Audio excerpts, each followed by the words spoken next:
It's disturbing to see how these pious filmmakers, they promulgate broad and casual accusations that schools in general and educators are grooming children. Correctamundo.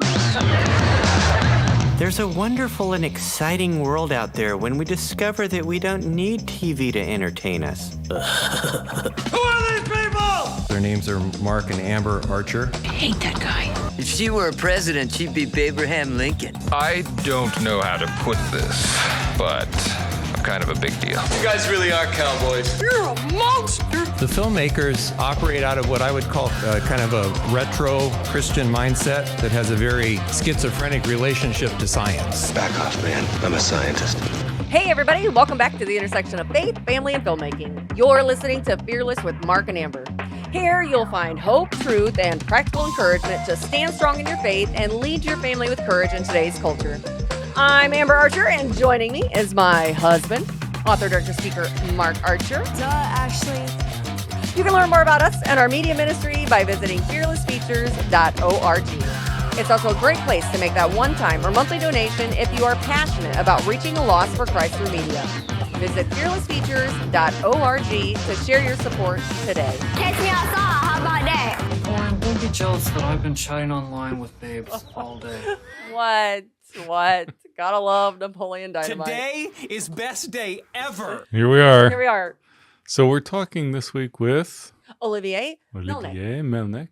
Mm-hmm. I want to set up with some scripture here, okay, because he's going to reference something. Okay. So we talked last week with Brianna, and we were talking about anti-Semitism in the church, especially. And Olivier's an interesting guy because he is a Messianic Jew. Yeah. So that is a man of Jewish birth who came to Christ.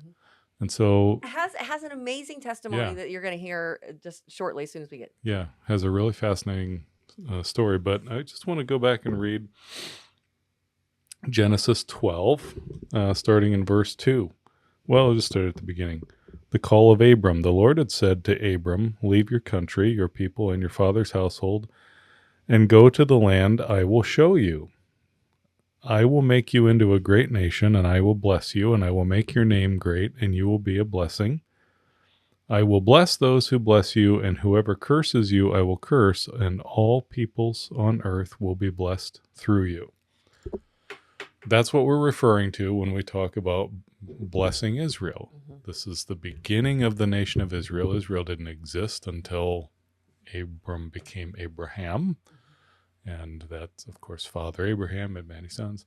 Okay, so that is the scripture passage that we're referring to.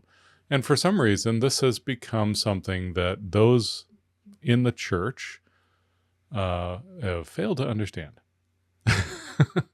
We used to understand this until the past couple of decades, where this rise of nonsensical, anti-Semitic, Jew-hating rhetoric has come up and started to come from the pulpits and from all the podcasters, Candace Owens, Nick Fuentes, right? When they're accusing you of being a Christian Zionist, what does that mean? Are you a Christian? Yes. Do you believe that the Jews are God's chosen people, that he made promises to them that he will never break, and that they have a right to the land that the Lord says in Genesis 12, I'm going to take you to this land and give you this land? God deeded the land to them. So when I hear someone who argues against the nation of Israel, Charlie Kirk said it best. He said, let me answer that question by asking a question. Does God break his promises? Yes or no? If he does, then he's no longer God and you can't trust him. Right? That's the simple question. This is the covenant that the Lord made with the nation of Israel. It started with Abraham.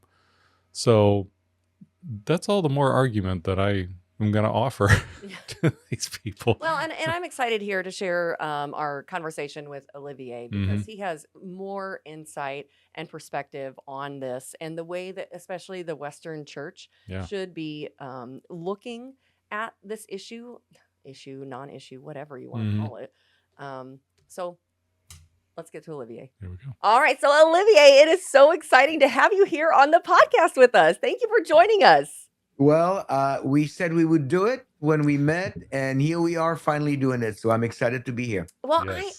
I am so excited because unfortunately, while we were in Wisconsin, Mark and I, before we hopped on here, we were just letting everybody know that we actually met in Wisconsin at the Worldview Matters conference, and you were a speaker there, and we were there with you, and it was dynamic to be able to interact with everybody there, but to hear Yeah. everybody's perspective and where they come from, and just kind of how the Lord brings us all together to share the same story and to give Him glory. Olivia, can you share with people just about your ministry, who you are, your background, and then we'll go from there. Sure. Yeah. I mean, when we met in Wisconsin, it's always hard when you do conferences because you meet with people and then you're at your table, you interact, you answer questions. So you can't be everywhere. So I'm glad we get a chance to do a follow up session. And we get to talk a little bit. My upbringing, I was born and raised in France in the late 50s and of Holocaust survivor parents. My mother lost her father in Auschwitz. He was taken by the Gestapo and murdered within a week or so after he was taken out of the house where I grew up as a little kid, and until my adult years, before all the way to when I moved to the States in 1985. And so Jewish parents went through the war. They went through the war, Second World War, Holocaust survivors. My mother lost her faith in God. My father claimed to be an atheist. Long story short, I had the incredible opportunity and blessing of leading both my mom and dad to the Lord, Jewish parents to the Lord, on the same day about 12 years ago. And it was an incredible moment. So I'm very, very grateful to the Lord for allowing me to lead my parents to the Lord, because it is not easy to do that with family. And you can multiply that by, I don't know how much in Jewish families, because it's, we're not supposed to believe in Jesus. So that's a big challenge. So I grew up in that environment, a Jewish environment, but not religious. My parents were not religious. We knew we were Jewish. We were culturally Jewish. We did go to synagogue occasionally for, weddings and bar mitzvahs, and of course, occasionally for the high holidays like Rosh Hashanah, Yom Kippur. But it didn't really mean a whole lot to us. Certainly, it didn't mean anything to me. It's not until I met my future wife, who is now my wife of 43 years, almost 43 years. Congratulations. Thank you.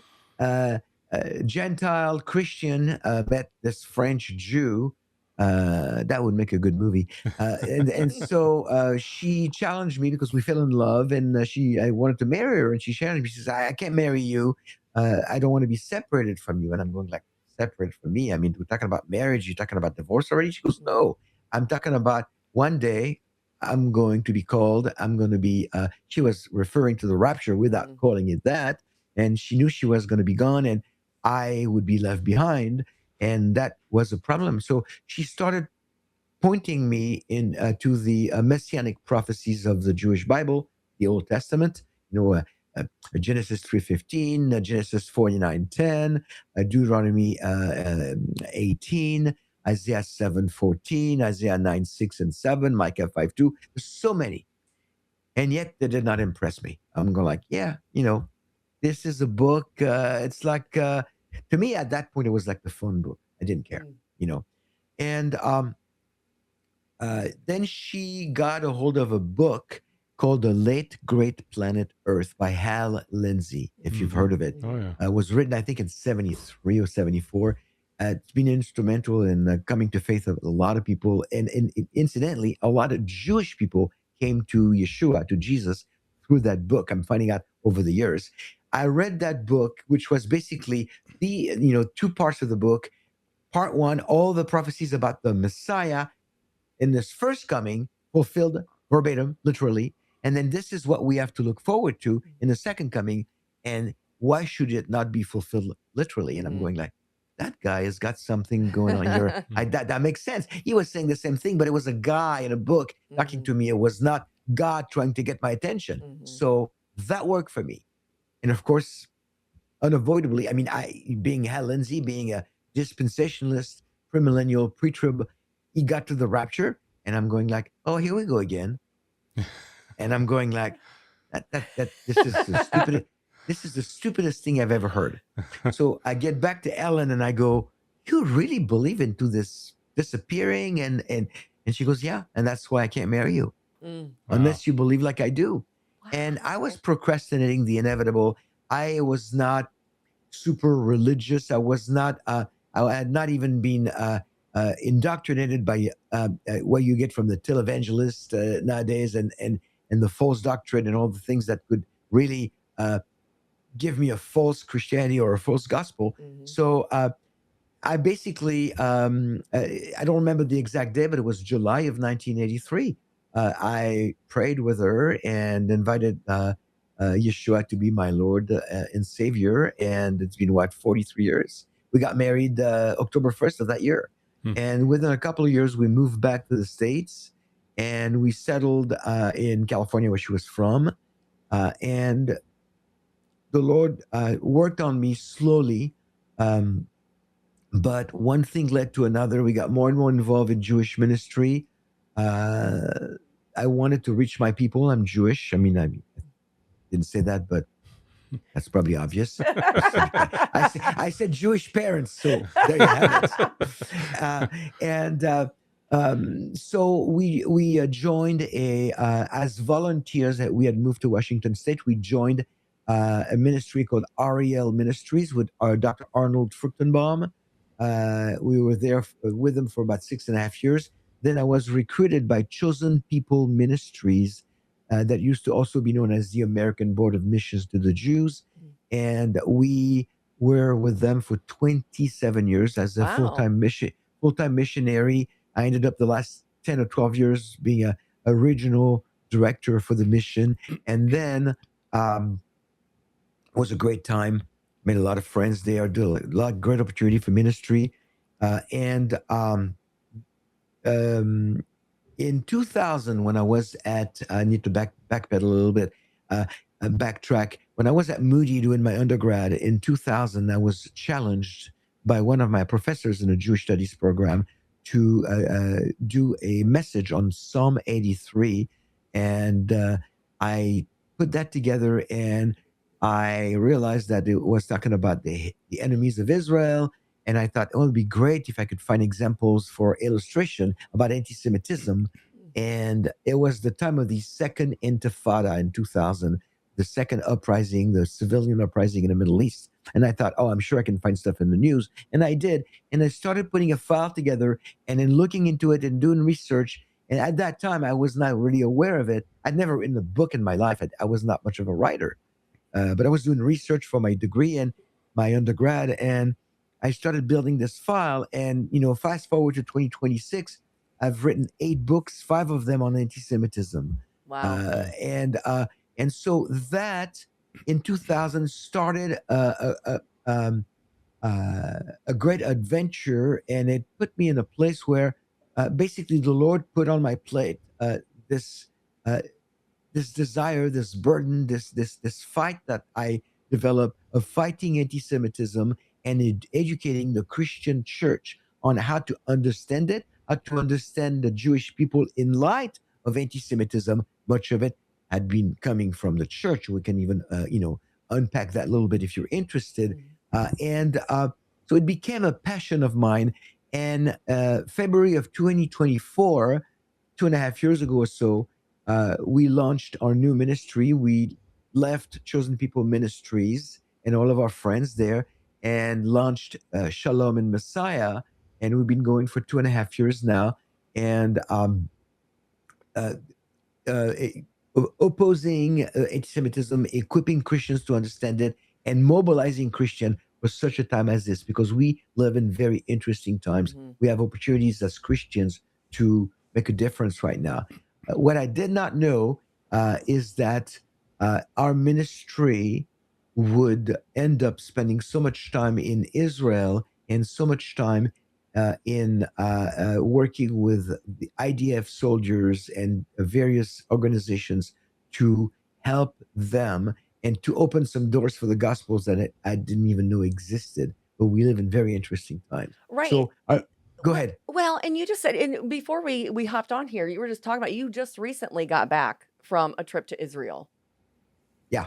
And so it's I just, as you're speaking, I'm thinking I love the way that the Lord uses so many different elements to bring us to Him, and then to continue on the work that He has for each of us to do. And what an incredible love story! That's all I hear is you loved your wife, before she was your wife, and here the Lord's using her to draw you to Himself. You finally get to that point, and now as you're studying through, and who even like did you have any idea that this is what you would be doing? Had the Lord told you, years prior, hey, you're going to be kind of on the front lines for me, going and, helping educate people on anti-Semitism, what this means, what it's doing to the church? I mean, I just love the picture of how the Lord uses each one of us in different areas, whatever He's gifted us with. I mean, Yeah, it's funny because when my wife led me to the Lord, I told her, okay, all right, where do I sign? I didn't say it in those words, but where do I sign? I agree. And but then I look at her and I said, just one thing I want to make very clear: you will never make a Jesus freak out of me. Never say never. I could almost hear God going like, we'll see about that. So, it was 43 years ago. I did not know I'd be in full-time ministry. I did not know, and I certainly did not know that I would be doing 2 degrees, 2 Bible degrees, one at age 38, the other one, my master's, at age 58. Which maybe gives me hope for maybe a doctorate at age 78. I don't know. We'll see. But probably not. And I did not know that I was going to spend so much time in the area of education and advocacy for Israel and against anti-Semitism. And so this has become my passion, and it continues to be. And this new ministry is giving me a lot, many more opportunities to do more of what we wanted to do to make a difference for God's kingdom, and maybe to make more decisions without being. And again, nothing against Chosen People Ministries. You don't stay with a mission organization for 27 years, right? If you don't agree and if you don't see that that the work that's being done is bringing glory to God. So there's no question there. But I tell people all the time the commander in chief is redeploying us. Yeah. So we're being redeployed, but doing more of the same. And yeah, just returned from Israel. I go there either alone or with people, but not for tours. I try to do a tour once a year, once every year and a half, and I've done many of those. But now we've partnered, Shalom and Messiah. We've partnered with 2 other organizations, Rock Harbor, Bakersfield, Pastor Brandon Holthouse, and John Markell of Olive Tree Ministries. We've partnered, and we actually rent a property there in Israel, and right above the Sea of Galilee. We rent a property and we stay there, and that's our base of operation. And I love telling people our Israeli headquarters is 8 minutes from Capernaum, which was Jesus' headquarters. So, it's kind of like, it sounds cool. Yeah. Anyway, because it is. It is, absolutely. And so we work with the IDF. I raise funds. This is so much fun. I can't believe I get to do that.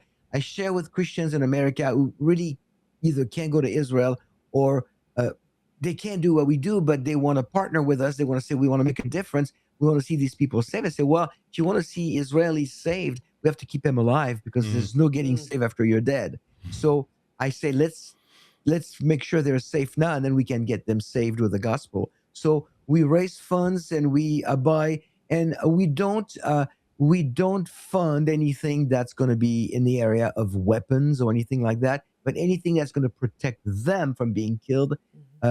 We will we'll buy helmets and boots and night vision goggles. We even bought them a couple of ATV vehicles last year to make into like field ambulances, and I get videos and texts all the time from them saying like, what you provided us with just saved more lives. I'm going like, this is so incredible. And then we go back and we have an event at the house and we have a barbecue, and I sit with all the soldiers and I said, let me tell you why we do what we do. And I just share the gospel. Yeah. And last time we did that, I gave everybody a Bible in Hebrew.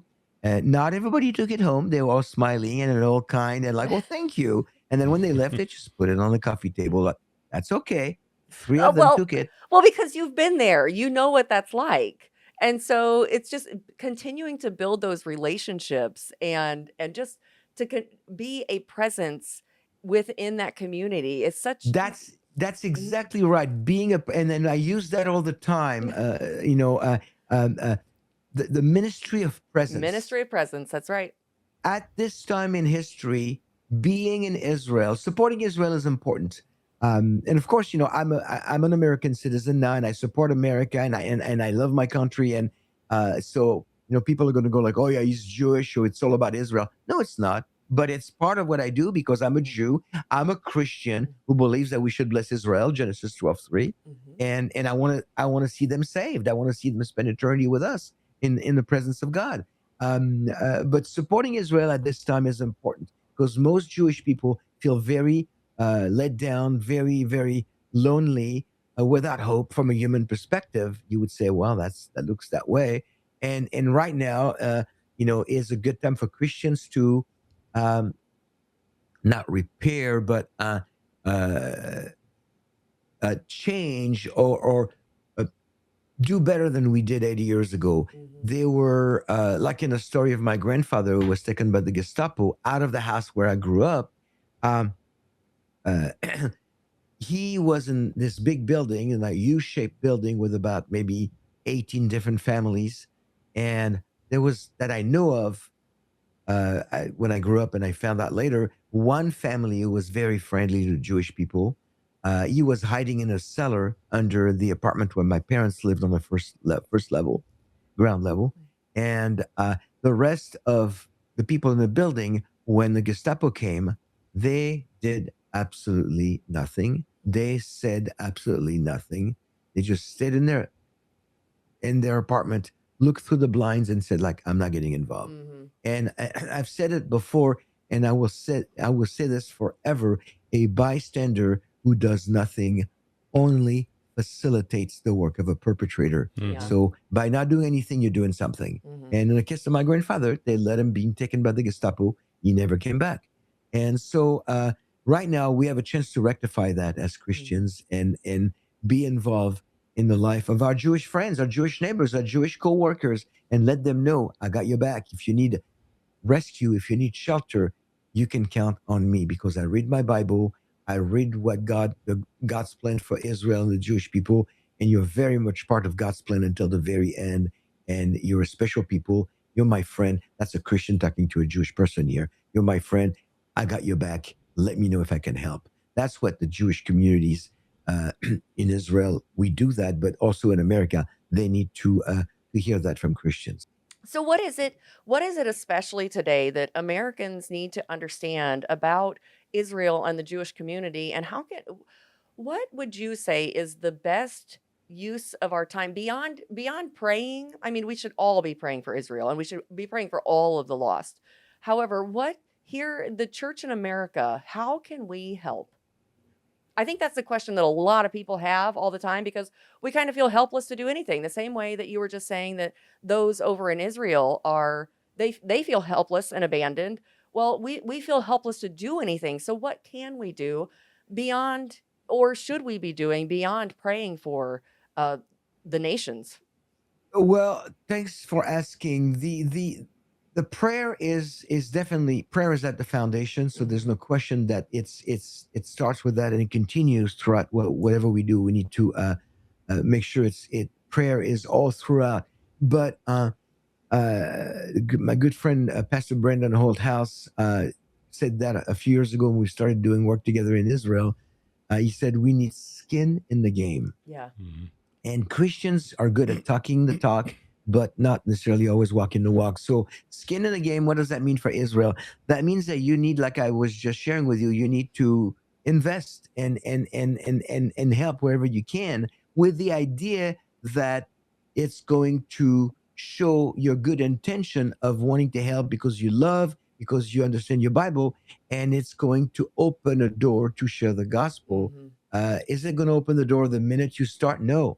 Is it going to open it like next week, next month? I don't know. But you always have that in the back of your mind. But blessing Israel goes back to Genesis 12.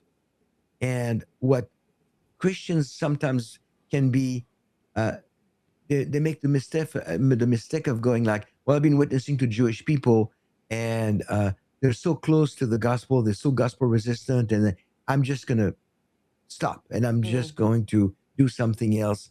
And we have a command to bless Israel, even if they don't want the gospel. And with the hope and the prayer that, maybe one day that will make him jealous. Romans 11:11 says that we're supposed to make the Jewish people jealous. But to make somebody jealous, you have to genuinely do something that's going to make them jealous. And so it's a process. It takes time. It took me a year and a half to earn the right to speak with the IDF unit that we invited to the house, and we had a barbecue. And I sat them down and I said, now listen to me. Let me tell you why we do what we do. So a year and a half. And then I know Jewish people, and I know I might not be an expert or the best in the world, but I know how to talk to my people, and I know the subjects to avoid or the subjects to present without hurting people's feelings by saying the wrong thing, because I know our history. And even that took me a year and a half to earn the right to speak. The ministry of presence gives you the right to speak at some point, but we have to keep doing it. Now, when Christians listen to this, they probably think, well, I want to support Israel, I want to support ministries, but I don't know any of them. And this is not a fundraiser for Shalom and Messiah. You can, if you want, come to our website at shalomandmessiah.com and click the Israel Ministries Fund and donate, and that will 100% will go to help Israel, guaranteed. But beyond that, I want you to understand that when you donate, when you help Jewish people, when you donate to Israel, what's very important to do is call the organization that you choose to donate to and ask them a simple question. Could you please have somebody talk to me and tell me how much of my dollar that I give you goes towards the gospel? And if you find out that they start going around the bush like, well, we're not opposed to it, but really we're really more humanitarian, and there are several who have a lot of ads on TV. I'm not going to say the name of them. They do a lot of great things for Holocaust survivors and for, Jews in Ukraine, and a lot of great humanitarian work. But at the end of the day, it's hard to hear, but this is the truth. If you just do humanitarian work, you are sending someone to hell on a full stomach. Yeah.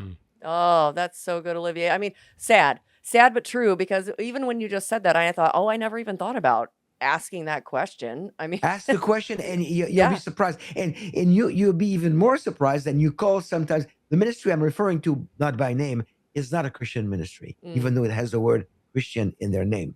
Yeah. But there are Christian ministries who advertise themselves as Christian ministries, and you ask them, how much about the gospel? And say, and you find out that for them to have a presence in Israel, they have to sign something saying like, we will not proselytize. Wow. So they have a good presence in Israel. And then there are others that go like, this is who we are, and we are going to do it any chance we have. Yeah. I told the other day, I told that to somebody, and that has to do with my personality.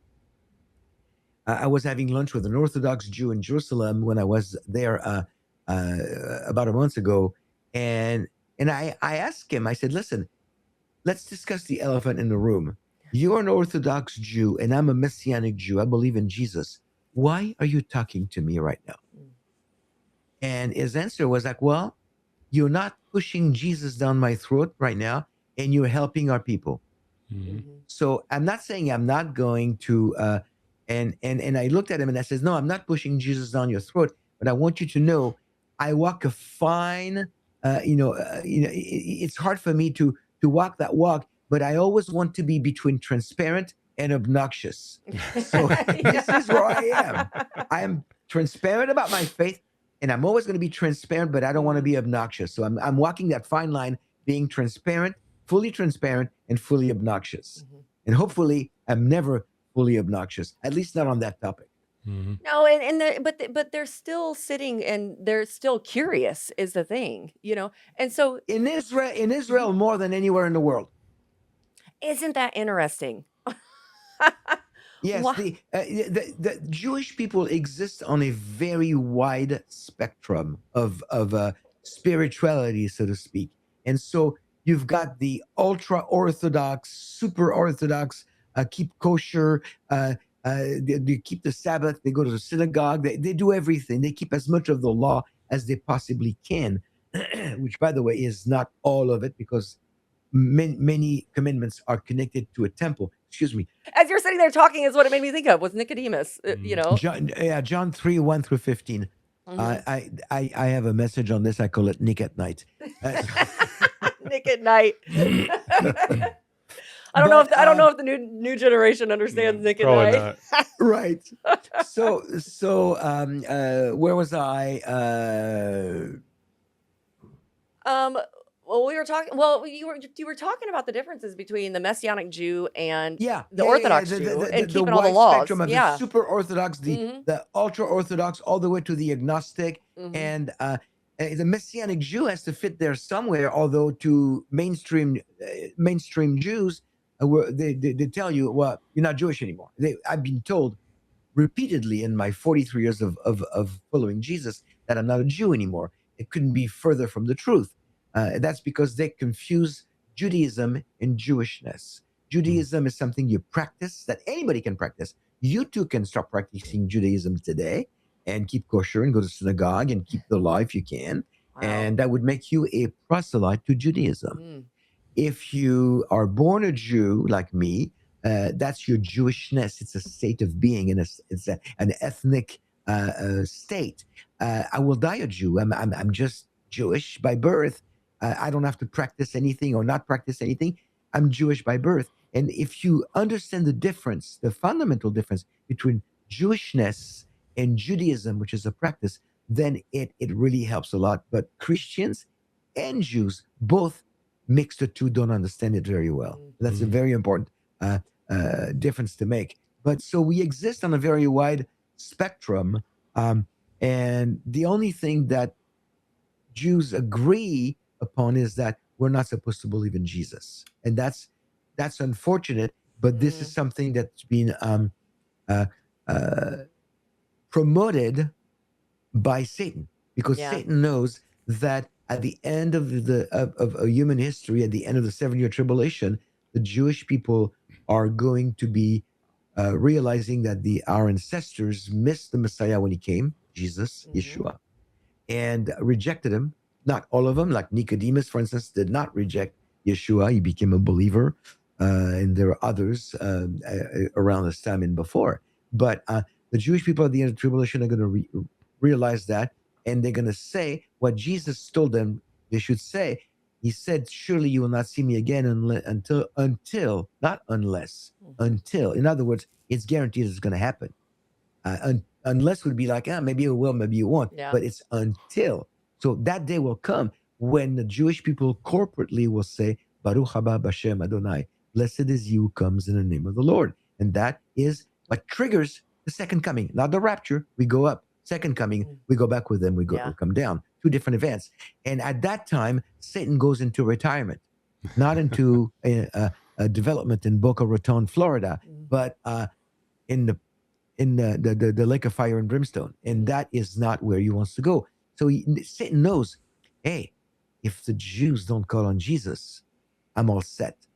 So he's going to turn the Jews against Jesus. He's going to turn the Christians against the Jews. It's going to further create a wider gap between Jews and Christians, to the point where Jewish people at some point will want nothing to do with Jesus, and we've been there for centuries. Yeah. And so it's unfortunately not true. It's certainly not what the Bible teaches. The first church was all Jewish. I mean, look at Acts 15. The Jews, we did not know what to do with you, the Gentiles. And it's changed. It's completely turned around. So I'm curious, with your time over there in Israel and ministering to the Jews. And here's one thing I do want to say, like that. I am so glad that you brought up, calling who you're supporting, because the gospel is what is most important. It is so foundational to the work there and the mission. But I'm curious, while you're over there, what is kind of the overall feeling about the rapture, about Jesus' second coming? What is the state of Israel kind of in the communities that you're ministering to? What is that even like? What do they believe over there? Well, if you are speaking to a believing community, they will be familiar to an extent with the rapture, the second coming, the 7-year tribulation, the millennial kingdom, because that's part of what they study. But to the average Israeli on the street, that's not even something I would discuss. There's no point discussing the rapture with them, at least not when you start talking. What you want to talk about is, who is Jesus? Yeah. Because the rapture, let me put it this way: the thief on the cross, when he put his trust in the Messiah and Jesus, in the last few seconds of his life, did not know about the rapture. Did not know if he was pre-trib, post-trib, or mid-trib. He did not know anything about anything. All he knew is that the man who was hanging on the cross next to him was the Son of God and was the Messiah. And he wanted to trust him, even though they're both dying. So at this point, I think what needs to happen is when we talk, and by the way, I think this carries over to people, to people today in America, anywhere in the world that might not even be Jewish. You don't want to talk about the rapture. My wife ended up going there because there was this idea of separation, being in love, being separated, and that led to the rapture, because by virtue of the reason why she was concerned about getting together and being separated, she had to discuss the rapture, not by name, but by event, so that's a unique situation. Yeah. And but I wouldn't go there. I would just try to define the person and ministry of Jesus, and doing it by looking at all the Jewish prophecies in the Jewish Bible that seem to point to a savior, a redeemer, a Mashiach, a Messiah. The way they don't seem, they do, but in a lot of time, the Jewish people, even in Israel, you have to remember 85% of all Jews are not religious. So most of the Jews you talk to in Israel, they're not religious at all. And this is there's a tension there, and there's a great challenge, because if I talk to an unsaved Jewish person in Israel who is not religious at all, we can talk about anything. We'll have long conversation, but they don't have any belief in God. So it's like sometimes the people will say, like, well, tell them about the Messiah. They don't even believe in the Messiah or Messianic age. They don't even believe in God. What do you want to say, that the Messiah is going to be the Son of God, when they're going to tell you, well, good for you, I don't believe in God, so where do we go from here? Yeah. I don't know. So that's the non-religious. And the religious, they'll have a knowledge of the scriptures, and they'll disagree with you, and you'll have great conversation, but it's not necessarily going anywhere either. So it's very challenging. You have to have patience. And sometimes, like my good friend Andy Woods, Dr. Andy Woods, says all the time, sometimes you're the only Bible that people will read. So your story, your ministry, your testimony, your story and your testimony are what's going to make people, again, Romans 11:11, jealous of what you have. And then you can, make the next steps as well. This is, I'm the way I am because I read this book once, and this book tells me all about my Messiah, who is also your Messiah. And then, but you have to use discernment. You have to pray about when do I get in. And when I was having this conversation with that Jewish man in Jerusalem about, him being an Orthodox Jew and talking to me, a Messianic Jew, then later in the conversation, when we connected, we had a few jokes and, a little more hummus, a little more falafel. We're feeling good. The meal was going well. And I asked him a question that I actually had never asked before, but I think I will use that question again, especially with Jewish people. And I said, now, I have a question for you. Where do you think Jesus went wrong? And he had to think. And then that led into other conversations about, don't not necessarily have time to get into the details, but he threw at me some theological disagreements, and then we discussed them. But it was making him think. It's all about Jesus at the end of the day. And so rapture, tribulation, that's down the road. That's down the road. It's going to happen.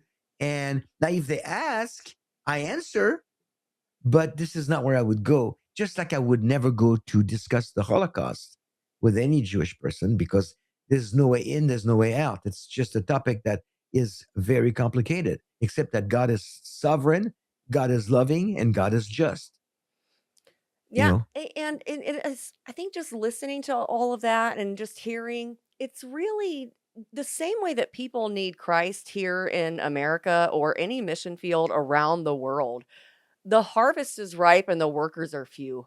And Yeah. I just and always being prepared to share the hope. And that's what we're really talking about. Being prepared to Right. share the hope. That's it. You That's know, it.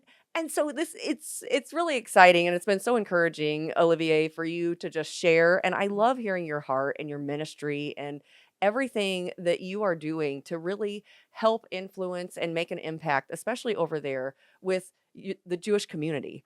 How can people get a hold of you, follow you, support you in all that you're doing? Okay, so our ministry name is Shalom in Messiah. And if you go to shalominmessiah.com, our website is there.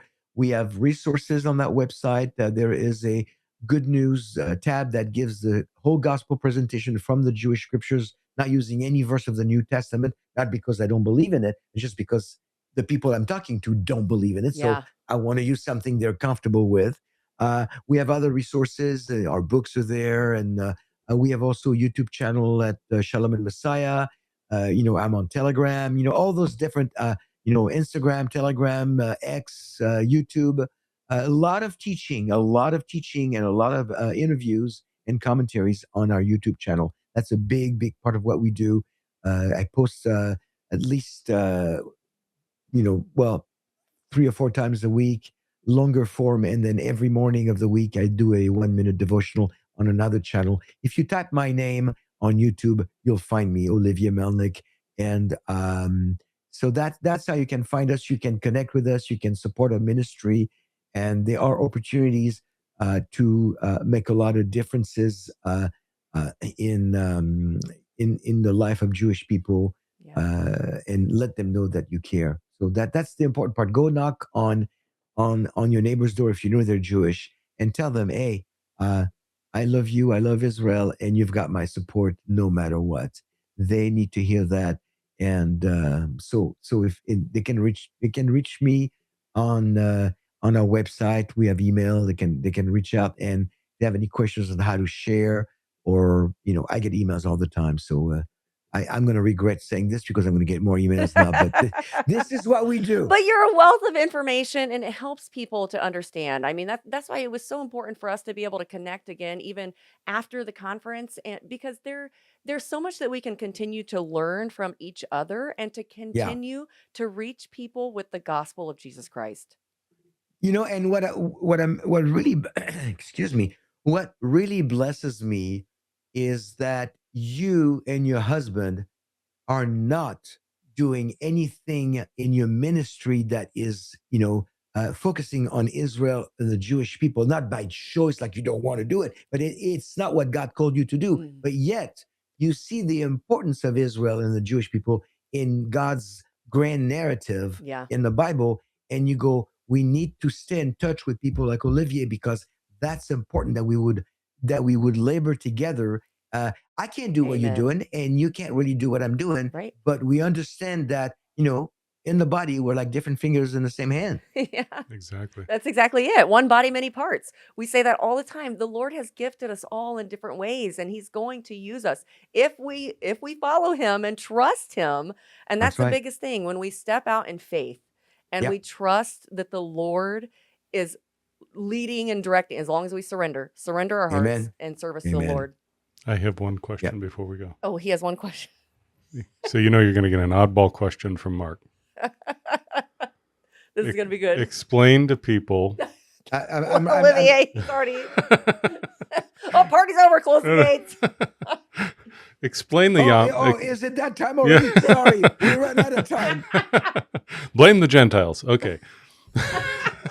Explain the yarmulke to people. Oh. I have always wondered about this. Explain the yarmulke. Yeah. Okay, so that's the yarmulke. Yeah. And it's a head covering. Mm-hmm. And it is not found in the Bible. The closest connection you could make to a head covering in the Bible would be the priests, the priestly garments. They have this mitre kind of a thing on their head. The yarmulke is a head covering that Jewish people wear that is in reverence for God being in charge. Because religious, again, the 15% of all the Jews who are religious Jewish people believe that when you're in God's presence, you need to cover your head. Mm-hmm. So to separate yourself from the Almighty, who is everywhere. So you put a yarmulke on your head, just for men. Yarmulkes come in different shapes and colors. There's in Israel, you can buy a yarmulke with anything on it. SpongeBob, and your football team, all the way to all black for ultra religious, just all black. The way it says on my head is Velcro. So because I know people are going to go like, how does he keep it on his head? It's Velcro, and Jewish people will wear the yarmulke, which by the way means head covering, yarmulke or kippah in Hebrew, which means head covering. They will wear it when they think that they are in God's presence. So religious Orthodox Jews will wear it all the time, except when they take a shower, go swimming, or sleep at night. The minute they sit, they wake up, they sit on the side of the bed, and they put the yarmulke on, and they start their day and they start their prayers. And so that's the separation, the head covering, and it really is not that old. I think it's probably about maybe 200 years old that it became, there was a hat during the Middle Ages, but it was definitely not a yarmulke. You see it on illustrations in etchings in old Bible or paintings where people have a hat that's kind of a pointy hat, and it's called the Juden hat, the Jew hat. And that was to identify the Jews on the byways of Europe, just very much like the yellow circle called la ruelle that the French came up with in the Middle Ages that would identify the Jews on the byways of Europe so they would see him from a distance. That was like the granddaddy of the yellow star during the Holocaust. But that's not the hat that we're talking about. The yarmulke, which is this, is just a head covering. And really today it's become more of a cultural thing. In Israel, almost every not all Jews, but a lot of Jews wear it. And many of them just culturally speaking. Like Jews in Israel, they don't work on Shabbat. Everything is closed on Shabbat, on the Sabbath. And it's like the Sabbath is a very much a part of the fabric of Israel and the routine of everybody on a weekly basis from Friday night to Saturday night. Everything stopped, and it's the Sabbath. And even if you're not religious, you don't have a choice. It's Shabbat. You don't do anything because everything's closed, everything stops. So that's for many Jews, it's more of a cultural thing than a religious thing. Same with the yarmulke. Not that many Jews wear the yarmulke on their head because they're covering their head in reverence for God. but that's where it originated. Don't you love a long answer to a Oh, simple it's question? fascinating. It's fascinating because I have wondered about it, because in Western culture, and I've seen in the Gentile Protestant churches, for example, it used to be that, so I wear a hat, but from a military standpoint, of course, when you're under a cover, you take off your cover, right? So Right. if I enter the church, I take my hat off. That's military protocol. Right.